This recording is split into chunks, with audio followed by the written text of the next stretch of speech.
Good evening, good afternoon, folks. It's V the Gorilla, and I'm here with the man who needs no introduction at this point.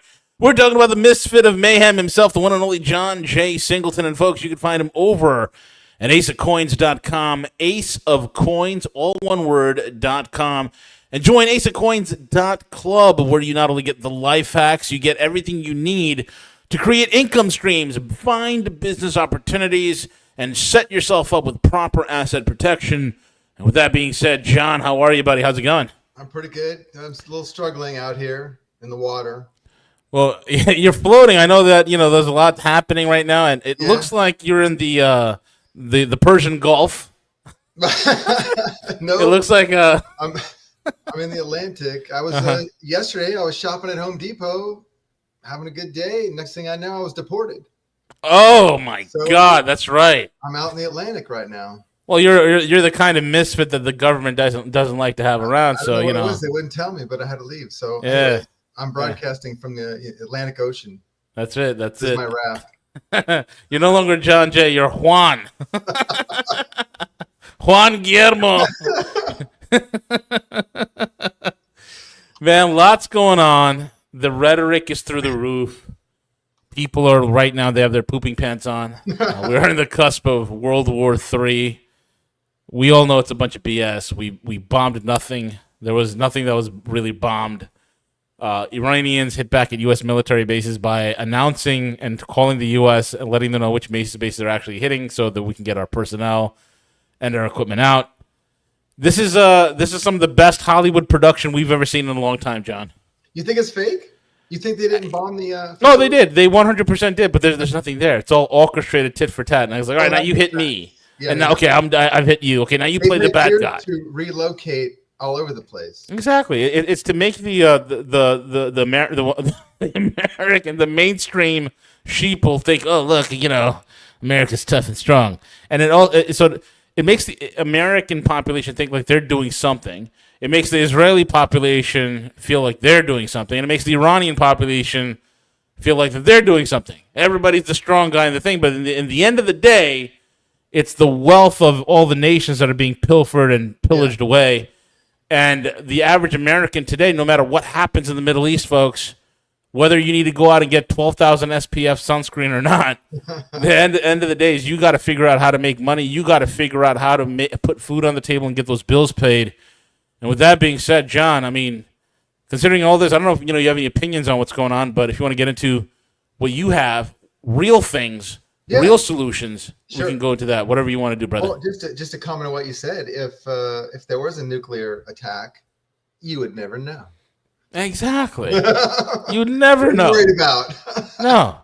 These disgusting pieces of crap who run the United States government, they'll just go. The important ones, they'll find their way into the doomsday bunkers, and you'll be outside either picking lint from your belly button, or throwing a ball around with your kid, or running grocery errands or whatnot, and then there's a bright flash, and then next you're in a white robe, and all of a sudden you hear bring. Well, I just wonder if they can run to the mountains and hide in their bunkers. These government employees. Nah, not with hypersonics. In the Cold War era, you could. Let's say a scenario. Let's say they did, right? Yeah. They have no skills.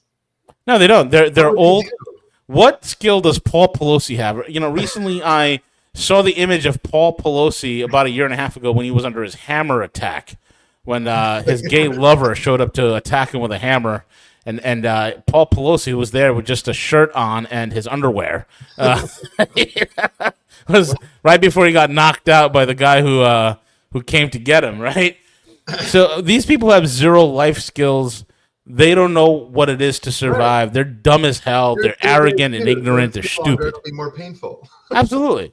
It's like, I'd rather go in a bright flash, John. How about you? Sure. I don't want to be left over here dealing with mutants. I would like to witness it, but Huh? I would like to witness it, but yeah, me too. I'd like to see that before I go. Yeah. All right, it's a nuke. It's a 20 megaton. Okay, I'm out. As enamored as we are with the news, we got to get to reality. You guys got to exactly. So V and I we're entrepreneurs, and we like to talk about this stuff. And I like the idea that it's a strategic life, and it really is. And it's not for everybody. You got to have the stomach for it. Or you got to be really crazy or stupid, I guess. If you're a lazy person that just like to sit there, procrastinate, you like to, get caught up in the salaciousness of the news and mentally masturbate yourself over Yeah. it, then strategic life is not for you because it takes effort. It takes inconvenience. Oh, God forbid. You know, what we consider inconvenience today is like No, normalcy back in the we 80s and don't have it. 90s. We don't Yeah. have it. It's just, I, you I, know, talked, I talked to somebody a couple of years ago during the fake pandemic, and he was, what was it? John, that we can't say that word, John. We're I on know. fluff tube. Remember that. All It's right. not fake. It's a real Yeah. pandemic. Oh, yeah, sure. Ooh, quote Oh, unquote. yeah. Who? Yeah. And so he was an engineer, and he was working for this company, and his problem was, he didn't want to go along with their phony business, and they were going to fire him. And I said, he's like 52 or something, 48 maybe. I said, why do you care? Why are you still working there? I said, you should be hiring people. You're at the age now where you should have your own thing going, man. Yeah. He you know what he said? He goes, you're right. Yeah. I said, why haven't you done that? He goes, well, it's easier just to show up every day and do what I'm told. Yep, exactly. Yeah, man. And so what's happening is you're not challenging yourself and you're not discovering talents that you have. Everybody has so many talents. And that's a shame, because this is my coach used to always say, don't leave anything on the field. Yeah. Or when, in the last years of your life, are you gonna look back and say, fuck, I should have done this thing, Yeah. Don't Absolutely. be that guy. No, exactly correct. And to that end, let me just share a true story with you. I was that guy sometimes. I still am sometimes that kind of person. But when I was like 12 years old, my dad I'd go with him. We'd go boating in Tampa, and we would trail it behind the station wagon. And I was like, so he would say, here, John, go pay the gas bill. We paid cash, right? Back then, we would pay after we pumped the gas. So he'd give me the $20 bill, and I go in there and pay. So this one time I go in there to pay the bill.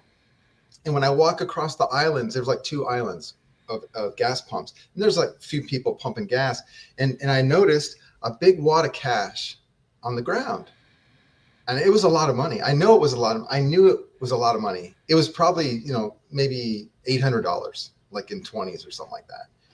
And I was kind of shocked. And I was like, wow, that looks like a lot of money. And I kept on walking because it wasn't mine.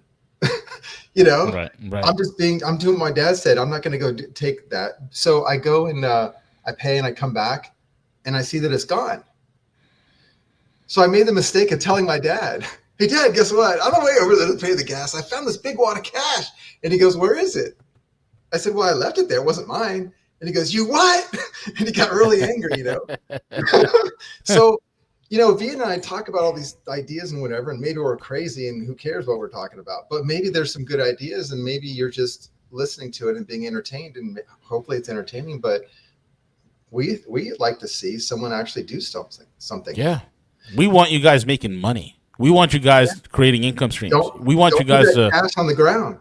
Yeah, exactly. There's cash on the ground. If you're walking in an empty, think about it. That's a perfect example, John.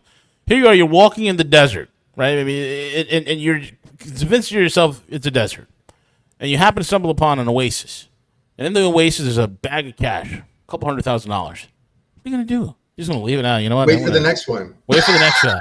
And that's the typical middle class American mentality. Because they're too comfortable. Way too comfortable. They're comfortable. In the 90s, I literally had a nice job, meaning good money, and it was very comfortable. And I never liked that. I did it for a while, and I quit.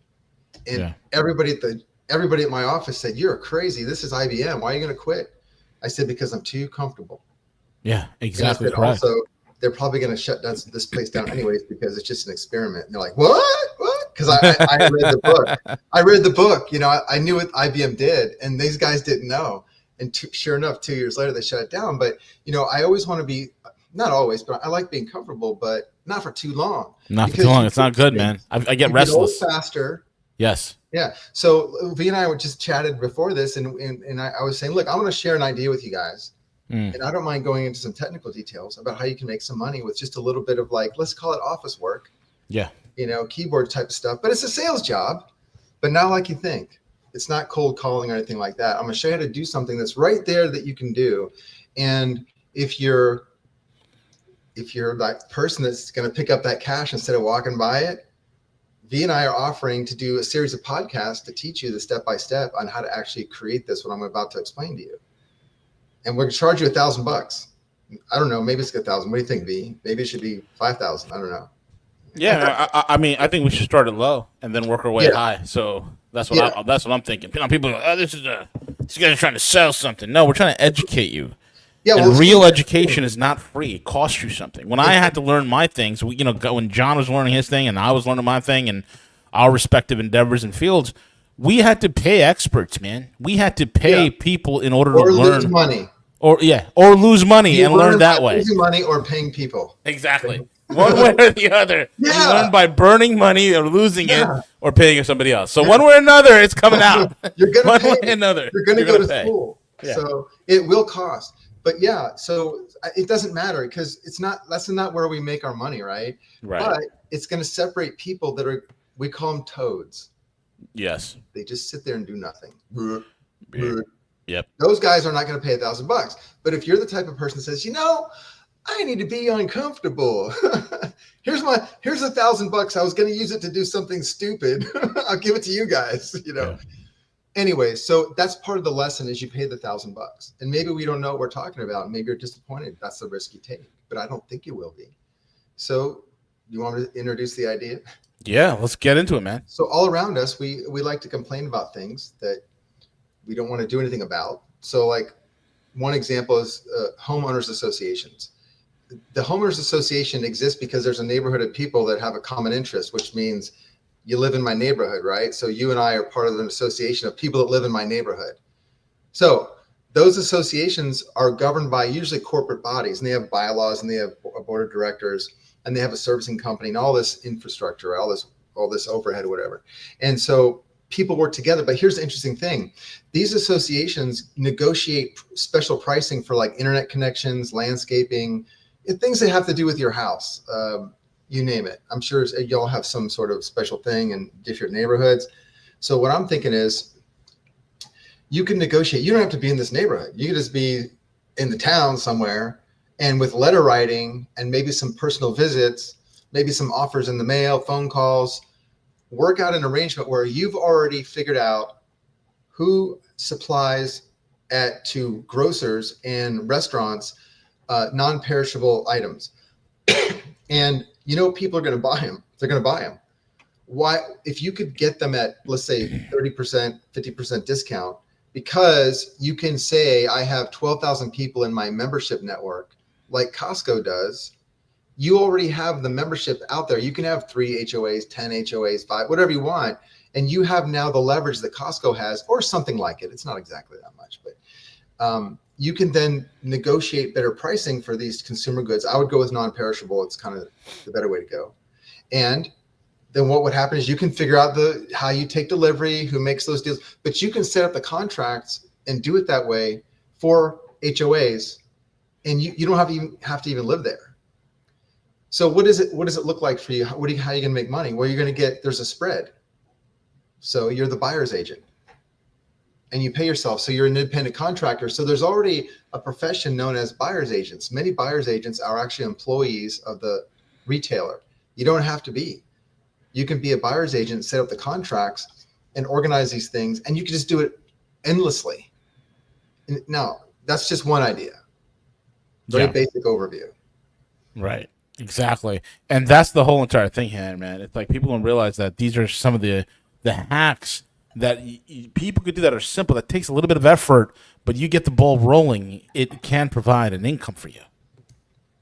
Now, we could even do this. We could take it to another level. Another level meaning that it's kind of like exponents in mathematics. I'm multiplying numbers, or then I'm multiplying groups of numbers with exponents, right? Well, if I'm doing a sales operation like this, and I have HOA signed up to be my customer, like members. If I have a membership HOA, I've just acquired how many members are in that HOA in one contract. That's really powerful, right? That's well, what powerful. if I have a whole thing set up to where I have a list of my suppliers, and I've got all the contracts, I have all the business plans, I have a corporate setup, I have a structure, I have everything ready to go, and I call that a distributorship. It's my idea, and I can sell it to you for $20,000. It's a business, and I can copy that here. Imagine there's 10,000 cities in the country, I think. 3,600 counties, I think, roughly in all 50 states. So if you did it by county, you wouldn't be having much competition. If 8 of you did this, you wouldn't even talk to each other, really. You wouldn't even know, you wouldn't even be competing with each other, really. You just stay in your county or 2 or 3 of your counties. Right. Exactly. You can take it to a whole new level like that. Distributorship, take the whole plan, sell that by itself, or actually do it. Put all the contracts together, make the money. You handle the money, take your cut. Everybody's happy. You got consumer discount goods. Now you're the virtual Costco. Yeah. There you go. Exactly. And there are people that are creating these associations as well, John, and then also creating where people pay into it, and they are, calling up corporations for either special access to products and services that are sold through the association, where the association can profit from the selling of this. It's powerful. At that point, you're almost taking it to some sort of a network affiliate type marketing that you're creating from scratch, and most people are not even looking at that. I'm just talking about non-perishable goods, but what about memberships like gym memberships? If you could broker those deals, like at a gym membership, what do you think the gym membership would pay you to bring them 800 people? Yeah. Today. Yeah. That's worth a lot of money. If you can get them into a contract month to month, where most people, when they join a gym, whether they use the gym or not, they're pretty much locked in for at least a year. Well, imagine you get the HOA to do a vote and get people to agree to pay more money in their dues because of the membership benefits for the gym. Yes. Now it's locked in. Yeah. Now I could just go to the gym and say, look, guys, you already got a check. Yep. These guys may never show up. Exactly. They're going to pay every time. Yep. So, yeah, I mean, that's another example. I mean, you could do all kinds of variations of that idea. Absolutely. And you could apply for, people don't know this. There are people that have done these associations and called Nike. Okay. I've heard of this. They've called Nike they buy as a group from Nike. They get specific discounts on, very rare sneakers, right? The sneakers that are, typically very hard to get. But Nike sees, hey, you know what? This person has buying power, and most people don't realize this. When it comes to like Nike, when it comes to a lot of retail goods, you can go from shoes to cars to travel stuff, right? There are things that are hard to get that oftentimes scalpers would buy up very quickly and sell for double the price, but the scalper is purchasing it the same way you would. But they have a hack where they have multiple accounts and the bots that buy it all at once. That's how they do it. But if you have an association membership, that's bargaining power. And I've known of dudes who've created associations where they're getting everything from like golf course access that they're reselling to high-end footwear and fashion that's being resold to even brokering of automobiles. And I'm not talking about, they're selling a Honda Civic. I'm talking about they're selling Ferraris. Okay? Yeah. And they're brokering deals like that. So and they have it in a way where whoever the dealer or the manufacturer or the vendor is, they do all the heavy lifting. The group is just handling the front end sales. Yeah. It's extremely lucrative. Yeah. Yeah. Yeah, that would be just something you could just do. I mean, you could have thousands of people doing that and they're never competing with each other. Yeah. People don't realize buying power, right? It's like, yeah. Everybody's hung up on World War III. Well, let's profit from World War III. Exactly. What about long-term storage foods? You call up one of those manufacturers, hey, here's the deal, man. I'm representing an association. We'd like to buy X amount at X discount at wholesale, below wholesale. Whatever your wholesale is, we want 10% off. Let's go. You could do that with gold. You could do it with so many. Yeah. The survival type products, skills, whatever products, those have been popular for a long time and those new products have been developed since the 70s. And only the people that real extremists were the first ones to adopt them and learn how to use them and then teach survival skills. And then as we get into the 90s in the 2000s, more of the population, including myself, started looking at these things because they're becoming more aware of the possibility of the need for understanding and using these types of things, these practices or whatever. Now those people, now a whole new group of people, a larger group of people, they're waking up. And they're seeing that they feel like there's a need to learn survival skills. And it's more popular than ever to teach survival skills in group settings Yeah. and sell the products that go with it, like bushcraft, for example. Mm-hmm. It's getting even more popular. Oh, it's huge. Yeah. Now, I mean, the way the world's going now, I saw this meme, John, where it says, geez, living in the middle of the woods, arguing with the raccoon seems like the perfect retirement idea. Like, Yeah. at some point, I'm just sick. And I'm hearing stuff like, oh, Palantir is going to, it's going to rake your data and your data points, and they're going to tell you what your social credit score is. And folks, you can just get you legally can look. This is a voluntary system. I hope you know that your enslavement is voluntary. You don't have to be a slave. You That's can right. leave. You don't have to. Yeah. You're claiming to be a victim. You're acting like a victim, and you're not. No. Oh, I don't want to. And here's what I do when I get pissed off at something that someone's collecting my data, and I go, damn, I can't avoid it. I'm wanting to get this thing, and I have to give up this data, right? I don't do the biometric stuff, but I know at some point I'm probably gonna have to do it if I want to live in modern society. I just slap a lien on that data and move on. Yeah. And like, think about it, guys. Tesla is collecting your data. You have no idea what kind of data that those Tesla cars are collecting. Everything, every telemetry you could imagine. Data. It's tracking where your eyes are going. Everything. Yeah. Think about. Okay, if you're Tesla and you sell the Tesla, that's one thing. But look at what all the cameras on there and audio and in the inside, and it's connected to your phone, and it's so convenient. I'm gonna use my phone, and now where's that phone connected? Everything, your bank account, your credit, it's all connected. Now you're driving around town. Anyone, whoever has access to this data, can use an AI application to go and ask the question, where are all the streets this person drove on at what time, and just get a whole map instantaneously out of thousands of people for like 1 hour. This computer can just isolate you and get all your data, find out where you like to go shopping, visiting, wherever. That's how readily available it is. So this data is extremely valuable, and I wouldn't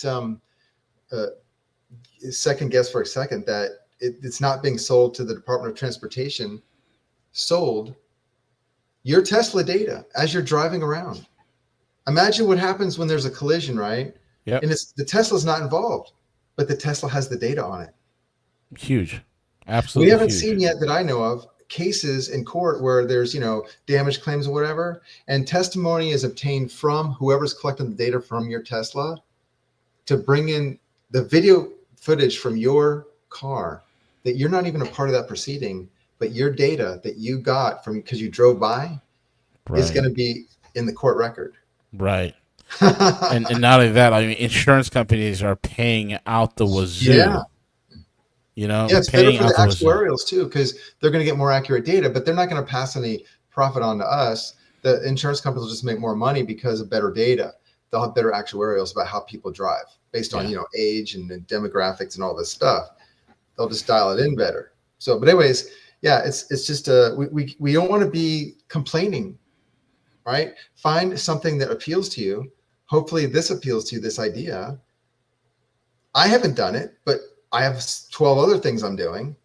It's just what V and I talk about. We talk about things like this, and I thought I'd bring it to y'all today, and you guys can just give it some thought. And maybe we can do something like we can announce a payment thing, right, where people can just register, and then I can just do a series. I'll do like 5 podcasts, or you and I can do it, or something like that, right? Yeah, absolutely. Fun. I think it's fun. I love talking about this stuff. Absolutely, and this is what people need, man. I think people are just listening to all the gloom and doom, and people are sitting there, be like, "Oh my God, all right, where do I get 12,000 SPF sunscreen? It's got to be somewhere on Amazon, maybe eBay, maybe something from China. I'm not sure. Maybe what do I do? Long-term storage food. Let me get my dog food because long-term storage food is sold out. Maybe I need to head to the bunker. Look, your slavery is voluntary. You don't have to have an iPhone. You don't have to have an Android phone. You could have a Graphene OS phone, which is just as awesome, super secure.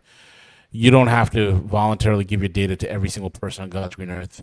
You can check out, but understand you need to live differently, and you need to understand and be willing to pay the price to live differently.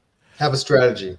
Don't even bother. What is the point of watching all this stuff on alternative media and on mainstream media and having the crap scared out of you and worry and stress and whatnot, and then you do nothing about it, but you just like being stressed? It's like some sort of weird masochism that people have, John. You know? They identify with this. I'm telling you. They do. I had a client yesterday. For years, I helped him through a whole process where he was in a debt collection situation. I made him uncollectible. Yeah. And then in the end days, the bank got a judgment lien and they're trying to take his stuff, but they can't, with one exception. There was one thing he just didn't do. And I told him, this is a big thing. You have to do this. And you know how I am, right? Yeah. I gave him everything, but he has to go off and do it, Right. So he didn't do it. And he's almost on the verge of crying. He got me on the phone and I said, what? Yeah. So there's a remedy. I can fix it. I can go and they took his money because he didn't do the thing I told him to. Mm-hmm. So I didn't want to do the work because I don't want to make money on the guy for that work. And I have to justify my time. So he finally said, it would be really great if you could help me write this document. And I said, it'd be really great if you can send me $1,000 to write it for you. Yeah, exactly. And then I just, cause I want to do stuff. Right. So I was just, at the end of the day, I was like, I'm just going to show him something. And I went on my computer, I went to the chat GPT. Okay. This is just your generic AI. And in 3 minutes and 28 seconds, I wrote the most beautiful document to do this one thing that will get his money back in 3 minutes. Wow. And so I gave it to him. I just gave it to him. I mean, I just, I have to do that, but I'm just saying you can go do things. You don't have to be a victim. Right. He wanted to be a victim and I wouldn't let him. No, exactly. That's what people want. It's like, people are so beaten down. They feel that they deserve whatever they get, that they should, you get what you get and you can't get upset. Like it's the weather. Like it's the weather, If you're not getting what you want, maybe you have to work harder. Correct. Or work smarter. Because sometimes I've found myself working to a dead end. You got to try a different way of doing something sometimes. So, But anyways, I like to be creative. You like to be creative. We have these ideas. I'm sure if we sit here next week, we'll have more ideas. But I wouldn't mind sharing that with you guys. And if you're interested, maybe we can do a series of podcasts and you guys can have, a little mini membership type deal going. Yeah.